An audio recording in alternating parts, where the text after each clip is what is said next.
But this morning there are new questions about the investigation and what happened there. Federal investigators say after testing the car, they can't explain what went wrong.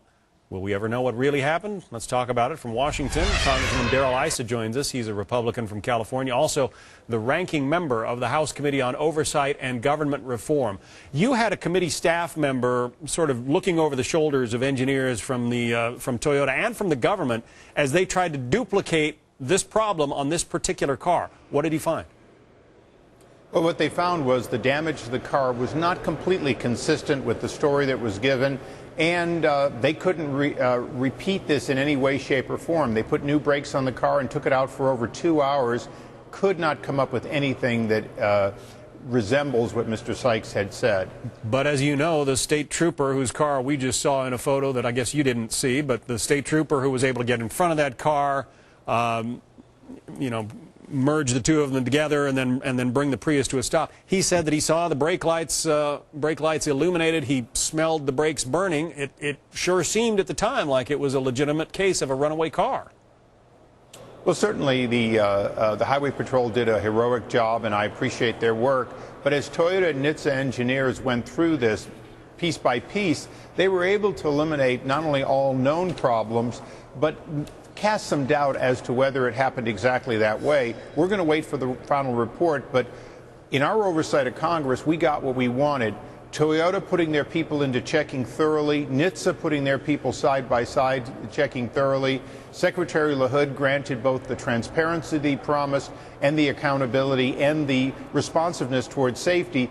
So although this may never be resolved, we're still looking at every one of these issues to make sure that the fixes that have been put through are going to be sufficient, that everyone can feel that Toyotas are now safe. I mentioned before that prior to your being in Congress, you made your career in the automotive electronics business. Sykes' lawyer says there is an electronic problem with that car. Maybe you can't duplicate it, but he called it a ghost in the machine. Possible? Well, possible but remote. Akio Toyoda, when we brought him before our committee, said that he could not completely eliminate something of that sort. But having worked in electronics for over 20 years, the one thing I know is that you should be able to duplicate, particularly with an electronic data bus that's sending very discrete signals, encoded signals, you should be able to duplicate this on a consistent basis.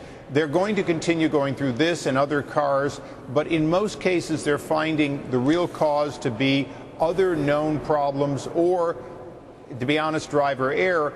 But, we're going to stay on top of both Toyota and Issa to make sure that going forward, people can feel comfortable that the car is safe and that if there is a report, it will be thoroughly checked out. What about NHTSA, the National Highway Traffic Safety Administration? You have been critical of them in the past for the job they've done in sort of riding herd on Toyota and other companies reporting problems. How do you think they're performing at this moment?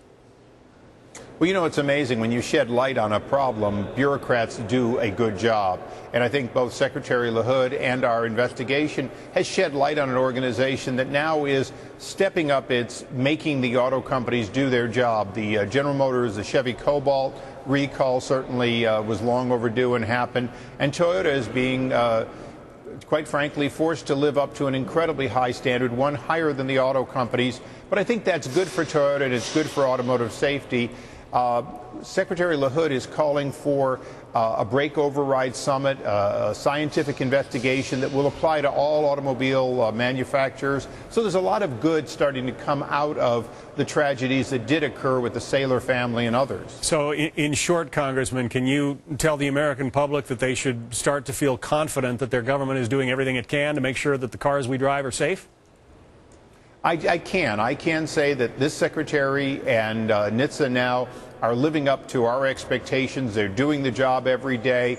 We're going to stay on top of it. We're going to keep committee personnel assigned to the safety issue, working with the Secretary of Transportation to make sure that we put behind us a legacy of neglect that I believe occurred for more than a decade. Additionally, we're going to work with the Secretary of Transportation on ending this revolving door where people leave these agencies and come back immediately as lobbyists for various auto companies. We think that contributed in no small part to an ability to reduce what should have been done down to what was done.